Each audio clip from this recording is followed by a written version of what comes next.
Dari lereng Bukit Menoreh di Kabupaten Magelang, Jawa Tengah yang menghampar kehijauan, tampak pedusunan di sekitarnya yang menandai sebuah peradaban desa yang tak lekang oleh zaman. Rumah-rumah khas desa yang menyatu dengan alam menjadi tempat tinggal dan ruang hidup penghuninya setiap hari dari generasi ke generasi. Jejak-jejak kehidupan tradisional ini pun masih tersisa dari rumah-rumah sederhana dengan gaya arsitektur tradisional limasan dan joglo. Suasana pedesaan yang kental ini salah satunya masih terasa ketika singgah di Majaksingi, desa yang berjarak sekitar 20 menit dari Candi Borobudur. Keramah tamahan warga lereng Pegunungan Menoreh itu selalu menyambut untuk singgah di rumah mereka. Sambutan khas warga dengan suguhan kopi pekat atau teh nasgitel, panas, legi, dan kental, seolah tidak terlewatkan di tengah udara sejuk. Untuk memahami lebih dalam tentang peradaban arsitektur di Borobudur, kami menemui Julius Ismoyo yang menyambut dengan ramah. Julius menceritakan rumah yang dibangun dari struktur kayu dan bambu berbentuk limasan sebagai bagian dari kearifan lokal. Beberapa rumah milik warga ini masih dipertahankan keasliannya dengan atap berbentuk limas tiang penyangga kayu berjumlah 8.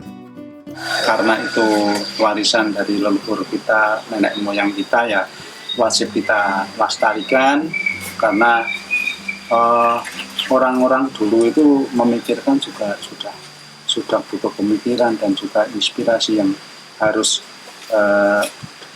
seperti apa untuk jadi untuk kehidupan kita, biar kita hidup tenteram dan damai.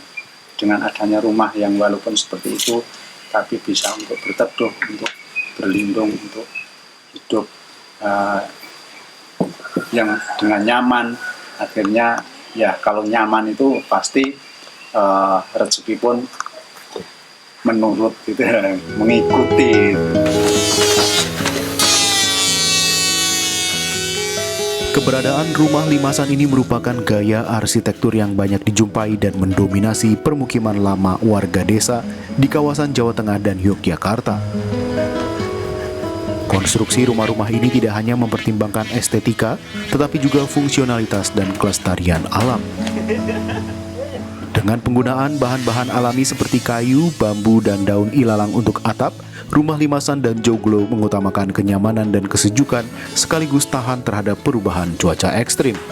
Salah satu keistimewaan rumah limasan dan joglo adalah kemampuannya beradaptasi dengan kondisi lingkungan sekitar, terutama mengantisipasi dampak bencana alam seperti gempa bumi. Struktur kayu yang digunakan pada rumah tradisional ini memiliki fleksibilitas tinggi sehingga dapat menyerap dan menahan guncangan lebih baik dibandingkan bangunan beton yang kaku.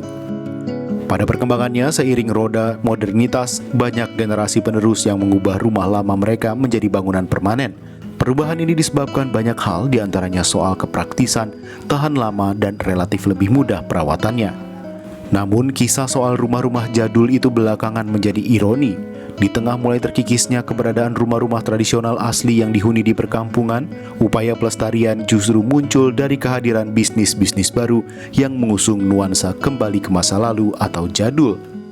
Dan kenapa kami memilih rumah limasan ini? Karena di Borobudur sendiri ini kan dulu banyak pedagang, ada petani, mereka itu hidup sebagai petani, kawasan pedesaan ya. Tapi kemudian Borobudur menjadi tempat wisata, banyak yang berdagang. Nah, rumah-rumah tradisional masyarakat arsitektur vernakular itu tuh dulu yang berkembang adalah rumah-rumah limasan dan juga kampung. Nah, karena sekarang itu perkembangan zaman ya Mas ya, perkembangan zaman, kemudian Candi Borobudur sendiri sebagai destinasi super prioritas, itu wisata banyak berkembang.